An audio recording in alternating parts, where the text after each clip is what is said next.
ছেড়ে দিন ভাইজান, আমাকে ছেড়ে দিন। তোর কোনো ভুল নেই হারামজাদা, আমার টাকা তোর দিতেই হবে, তুই যতই কান্না কান্না করিস না কেন। হাতে হে ধরি পায়ে হে পরি বলি যে আপনারি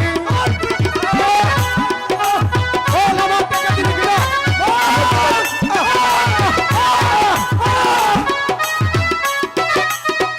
साले हाथ न हो पाई रहे बाजबो अजीब हो देखो बाजबो दादी হারামজাদা ভাইজান আমার টাকা নষ্ট করে আমাকে তুই ভালোবাসা করছিস, আমাকে বল ভাইজান বল আমার টাকা দিবি কিনা? বল আমি জামালকে মারছো কেন সাহেব? কি অন্যায় করেছে সাহেব? আব্বাজান উঠ বাবা উঠ। আব্বাজান জামিল কি হয়েছে? জামালকে এইভাবে মারছো কেন?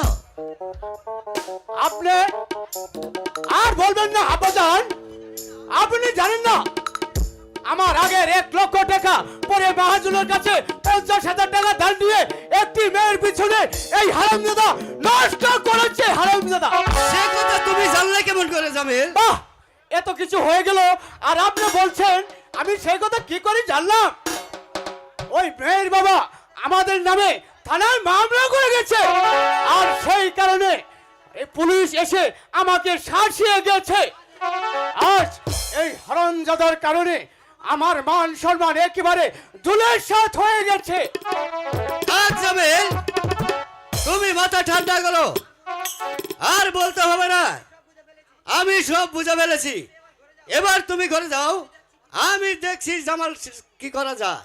ঠিক আছে আব্বাজান, আমি তাই যাচ্ছি, কিন্তু এই হারামজাদাকে ভালো করে বুঝাবেন, আমার টাকা জমা দে, আমার টাকা জমা দে।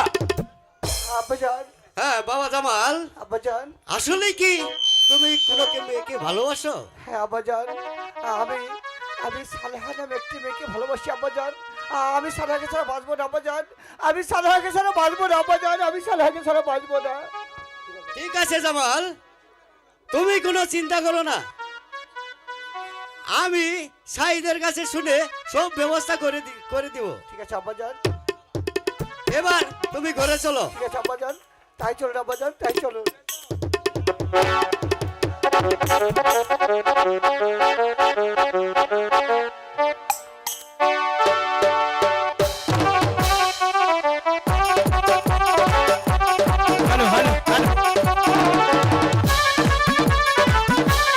জামিল, জামিল